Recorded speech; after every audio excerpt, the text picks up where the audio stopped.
कांग्रेस की जीतू पटवारी का एक वीडियो बड़ा वायरल हो रहा है, जिस पर उन्होंने बहुत गंभीर आरोप लगाए हैं इंदौर के प्रशासन पर, नगरीय प्रशासन पर, पार्षदों पर, विधायकों पर और न जाने किन किन पर। इंदौर तीसरे दिन पानी आता है, एक दिन छोड़ के, फिर प्रेशर कम आता है और फिर पानी आ भी जाता है तो ऐसा पानी आता है। सही है कि गलत? सही है। इस पर 200 रुपए लगते थे, अब आपको 300 रुपए लगे। ऐसे ही जो आपकी संपत्ति है उस पे एवरेज कहीं कम कहीं ज्यादा 50% संपत्ति कर अभी नगर निगम ने बढ़ा दिया।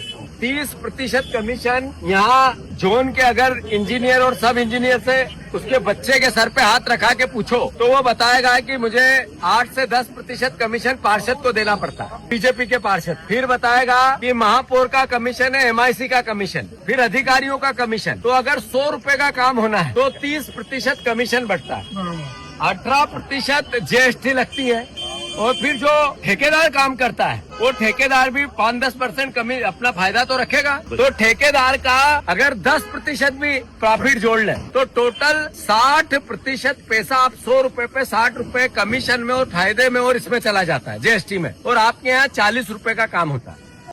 इस पर इंदौर में निवासरत नगरीय प्रशासन मंत्री कैलाश विजयवर्गीय जी क्या कहते हैं, वहां के महापौर पुष्यमित्र जी क्या कहते हैं, वहां के जो पार्षद हैं बीजेपी के वो क्या कहते हैं।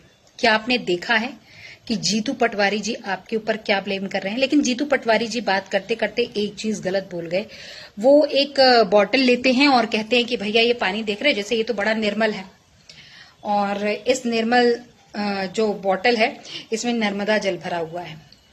ठीक है, तो मैं आपको बता दूं कि वो कहते हैं कि भाई इंदौर में 3 दिन में पानी आता है, मतलब एक दिन छोड़ एक दिन। इसको 3 दिन कहेंगे क्या? उसको अल्टरनेट डेज कहते, 3 दिन नहीं कहते। खैर, हो सकता उनसे गलती हो, लेकिन उन्होंने जो इल्जाम लगाए हैं वो बड़े गंभीर हैं और आपको लगता है कि बीजेपी को इसका जवाब देना चाहिए, क्योंकि उनका ये कहना है कि भाई जोनल में जो बैठा हुआ है अधिकारी, उसको किसी भी कार्य के लिए परसेंटेज देना पड़ता है, पार्षद को अलग, महापौर को अलग और अन्य को अलग। इस पर आप क्या कहते हैं?